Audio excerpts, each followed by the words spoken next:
pare de sonhar, mas fique acordado e Deus te guiará no teu caminho, no teu caminho.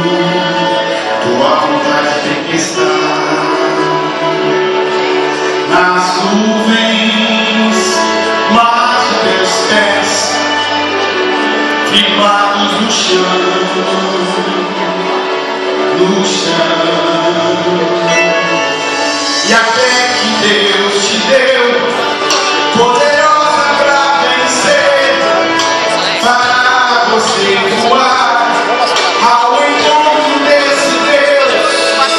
E a vida deste sonho está na fé que move os montes.